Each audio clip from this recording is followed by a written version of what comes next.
Hey, y'all, and welcome to Church Girl Chats, where Jesus is at the center, the T is holy, and the sisterhood is real. I'm your host, Coach Cheryl, and this is where Kingdom women gather to talk life, love, church, culture, and keep it all the way real and all the way saved. So grab your Bible, get in your most comfy chair, and sis, let's chat. Hey everybody, it is your girl Coach Cheryl, and this is Valerie.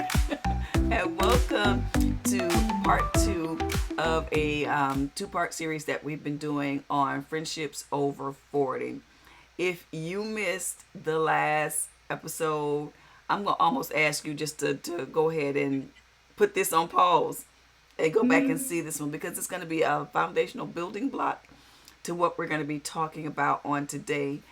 Last week we talked about building authentic friendships over 40, what that looks like. Is it more difficult to do it? Does the church encourage authentic friendships and walking and working through all of that? So those things are going to be really, really foundational to what we're going to be talking about today. Today we're going to be discussing fighting for friendship and nurturing sisterhood, how we can do that better, especially over 40. Hopefully, by the time we reach this age, we have a level of emotional maturity that we can actually fight for friendships better, that we can discern good friendships that are worth fighting for, how to do that, how to resolve conflicts in friendships, because in any relationship, it's going to be a little conflict. It's going to be some place where we don't see eye to eye. And so how do we resolve that? How do we work through that? So when we were prepping for this particular series, my sister and I, we talked about how sometimes when there's conflict in friendships, we just deuce out. Go your way, girl. Go with God. That's how we say it when we Christians. Go with God. Don't go with me. Go with God. So we wanted to talk about how do you know when a friendship is worth fighting for? How do you fight for that friendship? How do you work through conflict resolution? And so we're really going to be kind of diving into that on tonight. The difference between boundaries and walking away from something. And I'll be honest, I've never heard so much about boundaries in the last 10 years. All God's children got boundaries. And so learning how to walk through boundaries, not walk through boundaries, how to set healthy boundaries and respect other people's boundaries, and forgiveness, repairing relationships, all the things is what we're going to be talking about. So, but one of the questions I wanted to ask you, Val, as we jump in on this topic is, why do you think that so many women give up on friendships when we encounter a conflict in our friendship? Well, we're We're particularly particularly talking talking about about friendships friendships over over 40. 40. And And when when women women get get to to that that age, age, they they are are starting to starting to get get to a to a place place where where they are they are deciding deciding, what what can can I I live live without, without, what what is is important to important to me, me, and and what what is is taking taking up up too too much much emotional emotional space in space my in my life. life. So So when we when we get to get to that that age age and we and we have have everything everything else else in our in our lives lives that that we we are are having having to to take take care care of, of, sometimes we sometimes we decide decide that that maybe a maybe a relationship relationship that we that are we are in, in, or or um, um, a a friend or friend or somebody somebody may be may be causing causing us us more more stress stress than we than we can can handle at handle a at a particular particular time, time, then we then we just just decide, you decide, know you what, know this what, is this is more than more I than I want to want to deal deal with with at at this this time. I'm time. I'm just going just to going to cut cut this this off. off. And And my my life, I life, I can live can live without this without right this now. right now. I've I've got so got so much much else else going going on. on. I I don't don't need need this, this, and and this is this is enough. enough. And And so so this is this is where I where I draw the draw the line, and line, this and is this where is I where have I to have to say say goodbye goodbye to a to a friendship friendship maybe that maybe I've that I've had for had for years, years, or or maybe a maybe new a new friendship friendship that that I just I don't just don't have have time to time to cultivate. cultivate. So So those can those be can be some of the some of the reasons why reasons why people people give up give on up on friendships friendships after after 40, is 40, is because because at at a particular particular time time they they just don't just don't have the have the emotional emotional capacity to capacity to deal deal with with trying trying to to take on take on anything anything else at else at that that particular particular time. time. Yeah, and I can really agree with that on so many levels. I know when I was growing up, I would hear people saying, "Well, when you get a certain age, child, you just don't have time for all this other stuff." Like you really cut things down to what really matters. And when you get a certain age, you say what's really on your mind instead of like eating a lot of stuff that you thought but you didn't say. And you hear that when you're younger, but you don't really give that a whole lot of weight till you get to be that age. You're like, I don't have time. This is too much other stuff that I have to deal with right now in my life. Or similar to what we talked about in the first part one of this series that we're doing, is that you really start to understand what really matters and what really doesn't matter, and you cut the fluff. We're cutting fluff. We're cutting excess. We'll lay it's just like a Christian to get all the. We'll lay aside every weight that does beset us, so that we can run with patience the race that God has set before us. And so it does almost sometimes seem like a shedding of things that are not fruitful in our lives, things that don't add value, things that don't help, things that don't encourage. And so I think you're right. And a lot of that is that we have to start making some strong decisions, and sometimes some hard decisions on who we want to take up space in our minds and in our hearts and in our lives. And so we make decisions. And so, and it depends for me on how much conflict has occurred in a particular friendship or a relationship. Is it just this one conflict that we've had, or has it been a series of conflicts? Like, do we always butt heads all on this particular thing or on everything? That will help me make a decision as to whether I want to fight for a relationship, or whether I just want to just move on and we can know each other, we can be cordial and all those things. But as far as and you'll still have to watch, y'all, when I tell you it's important to watch the first segment or part one of this series, if what bucket I'm gonna put you in. in my bucket of relationships and connections, I'm determining where you will reside in those seasons of my life. But just to piggyback on that, as we're deciding whether or not we're going to pursue conflict resolution, or if we're going to fight for this particular friendship, what has to happen for you? What kind of process do you need to go, or what process do you go through when you're deciding whether you're going to fight for a friendship, or whether that friendship is just going to, and this is going to sound so wrong, y'all, but it's going to be downgraded to something else. Or no, I mean, let me fix that. Or whether this friendship will be relegated to a different kind of connection. Well, um, life has changes for everybody. And there are times when I have to ask myself, was I going through something that may just have not been a good time for that particular person to be in my life as a friend? Right. Was it me, or was it them? So I do evaluate, and I said that in our last episode, is that I do evaluate my life. I internalize and I think about and I mull it over, but I'm not only looking at what they did, I'm also looking at what I did. Right. Was I responsible for what happened? Could I have done anything differently to maybe change the outcome of how the relationship ended, or where we last stopped on the relationship? So I look at all of it. I don't necessarily look at the other individual. My dad made a comment to me once because I guess he saw that I was kind of shutting everybody down. And he made a comment to me. He said, "Honey, you're gonna need friends in this life." And so I had to kind of stop and think, well, what was I the common denominator in what happened? And if I was the common denominator, then I have some apologizing to do, and I have some fixing to do. Right. The fixing on me and the fixing for the relationship. And then I did think about what he said, and I was like, well, do I want friends in my life, or am I okay the way that I am? Mm-hmm. I'm getting older, and as you get older, your friends do get Mm-hmm. fewer. And so, do I want to deal with the few friends that I have, or would I like my friendship bucket to be a little bit bigger? And if I do want my friendship bucket to be bigger, then is there anybody in my past that I wronged that I need to beg forgiveness for? That if I want them to be added back to my friendship bucket.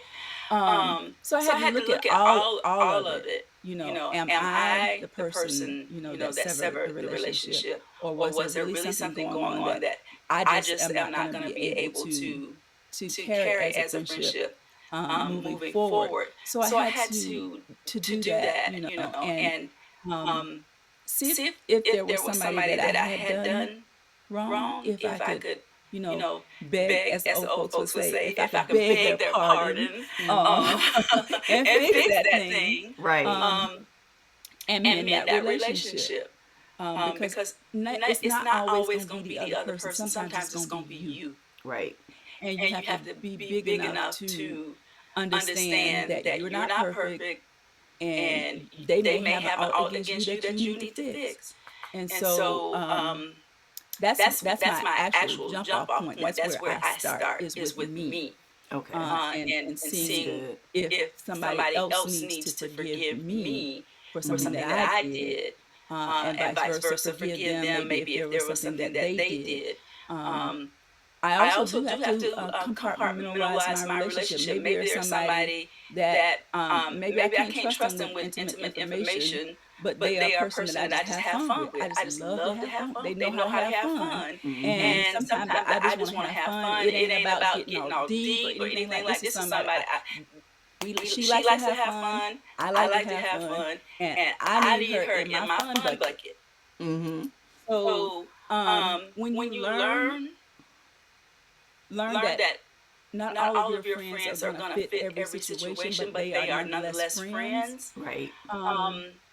That's another thing you can look at. I cut them off too fast. We used to have so much fun. Mm-hmm. I just didn't know where they fit. And a lot of times when we cut people off, we didn't know at the particular time that we cut them off how they fit or where they fit in our lives. And you mentioned actually something in the last episode about that, and I was saying, I'm gonna pray about that for me. And I hadn't considered that kind of relationship, because those are usually the ones I cut off permanently. But maybe the fun relationship. Nah, I can do fun relationship because I just like to have fun. I like to laugh. If you make me laugh, we in. Right. Kind of deal. But I had to learn how to where that fit, and not necessarily that needed to be somebody that just needed to be cut off. Right. And so I think I answered the question. I was probably a little lengthy with answering, and we went around the world and everything. But that's how you answer. No, and that's good. But and so I have a follow-up question though, because you talked about begging people's pardon. Maybe and I love how you talked about looking at your actions, because a lot of times when we're in friendships, we can get so such tunnel vision that it's always their fault, their fault, their fault. And so sometimes we don't look back at ourselves like, well, how did I contribute to either the demise of this friendship or the fracturing of this friendship or the conflict that's happening. So I think that's really mature to be able to say, well, let me look at me. What did I contribute, to maybe the downfall of this friendship or the tension that may be existing in this current friendship. So I think that's really important. So when you're looking to come back and maybe to resolve or to revive a friendship, how do you practice forgiveness in a friendship or without feeling like a doormat, without feeling like, especially people that, and I know like you, that have mercy gifts, that sometimes you can extend yourself so much. How do you navigate that whole forgiveness level in friendships without feeling like or like feeling like a doormat, feeling like somebody's taking advantage of you. That is That is probably the probably the number number one one situation for situation for me me that that is a is a little little bit bit difficult. difficult. Like you Like you said, said, because of because of the the mercy mercy gift, gift, and and that that is is that that is is I I often often wonder wonder like like why why I I have have that, that because because it's the it's the one one thing thing that that caused caused me the me the most most angst. angst. Um, Um, the the mercy mercy gift, gift, giving giving people people chance chance after after chance chance after after chance chance after after chance. chance. But But even even having the having the mercy mercy gift, you gift, have to you you have to have to know know when to when to cut it cut it off off for for your your own own sake. sake. Um, Um, there there is a is a instance instance even even now, now, and I and I think think about the about the person. person.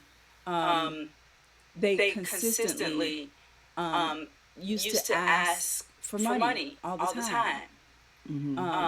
And it And would it would always always be be around around like like Mother's Mother's Day Day or or Christmas. Christmas. Um, Um, it would it would always always be be around a around a major major holiday holiday where where if I if I did did have have additional additional money, money, it it would would be be earmarked earmarked in in my my budget budget for for my my loved loved ones. ones. But now Mm-hmm. But now you're you're asking asking me me for for stuff that stuff I that I set set aside aside to to spend spend on on my my loved loved ones ones for for you. you. And And so so um, um, eventually eventually I I just got just to the got to the place place where where I I didn't didn't answer. answer. I I just just stopped stopped responding. responding. And And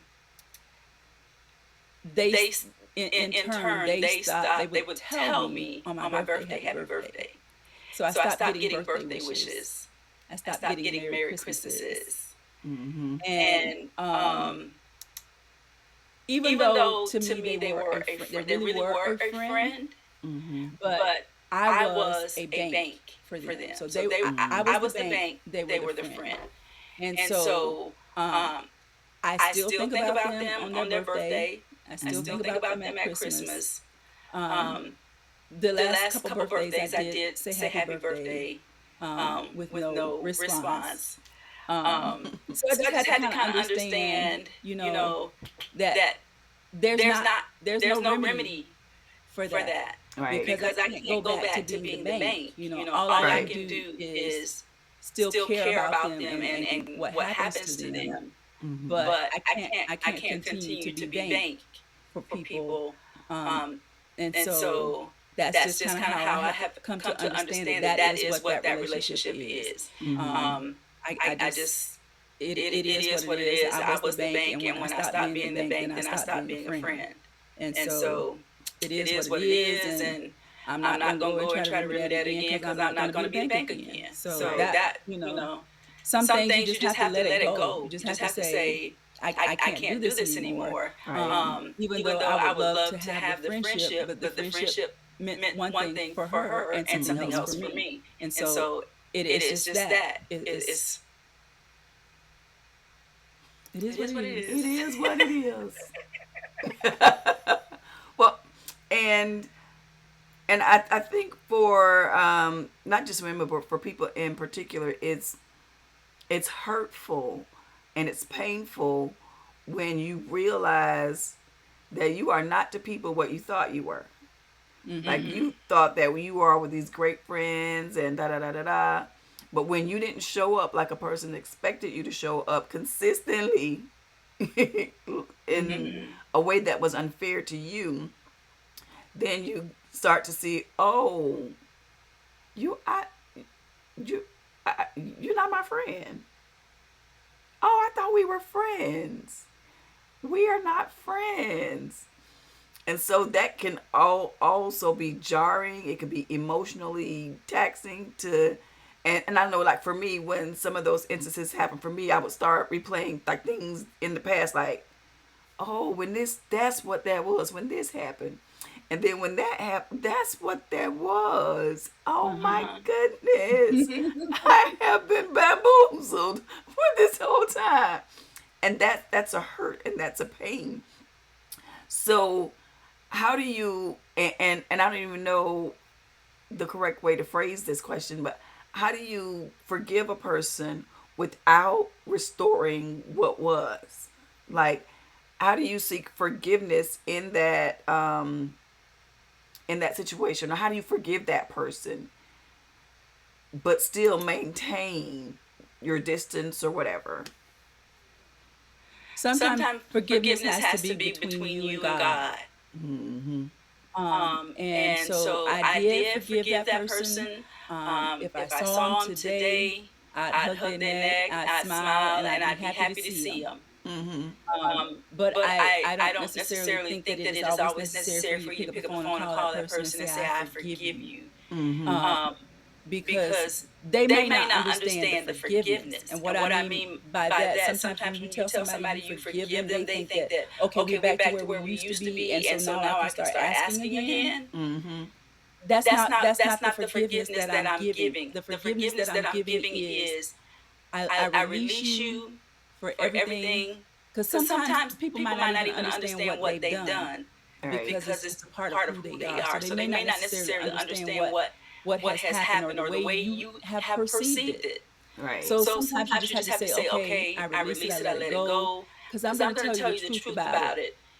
Unforgiveness poisons you. It doesn't hurt the other person, it poisons Right. you. You start encountering things in your own body because you won't let stuff go. Sometimes you Right. have to let stuff go for you, for your Mm-hmm. health, for your wholeness and your wellness. So the forgiveness really is for you. And people say it all the time. It's not for you, it's for them. It's a whole big thing that's going on inside the body that you don't understand when you hold something against somebody else. And if you get nothing else from this teaching or this podcast today, get that unforgiveness is a disease. It is a cancer. It is a poison. Mm-hmm. Because when you hold things in, you internalize, your body doesn't know what to do with all of that. So then your body starts fighting itself because it's trying to get rid of all of this stress and all of this stuff that you're keeping inside because you won't let somebody else go. Right. So just have to, in that instance, you just pray and you say, God, this is between me and you. I forgive so and so and so. I let it go. And then you just have to ask Him to help you release everything that you've been holding on the inside of you so that your body can be free to do what it needs to do without being held up with tightness and stress and any other thing that might be going on. Yeah.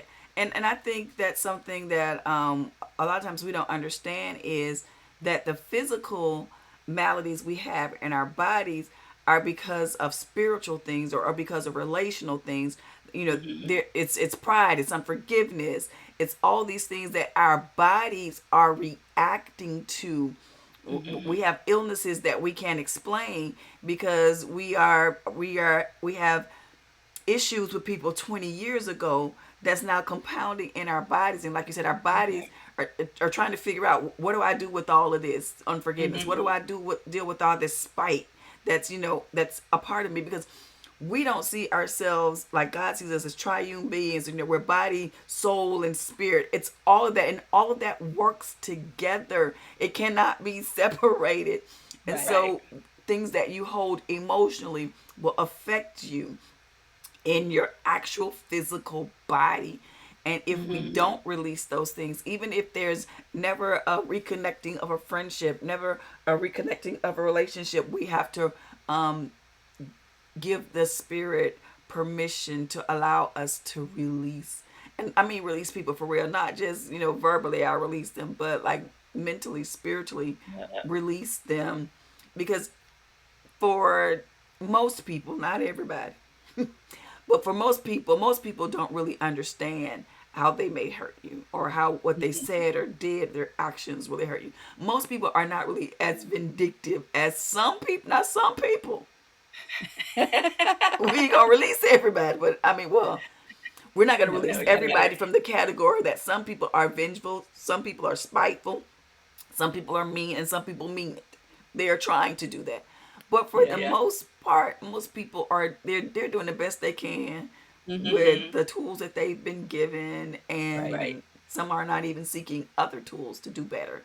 So we have to kind of hold them that way, like, okay, even though that hurt me to my core, I don't think they meant it that way. I may have received it like that, but I don't think that they meant it that way. So I'm going to release them. And even some people I've had to release that they meant it.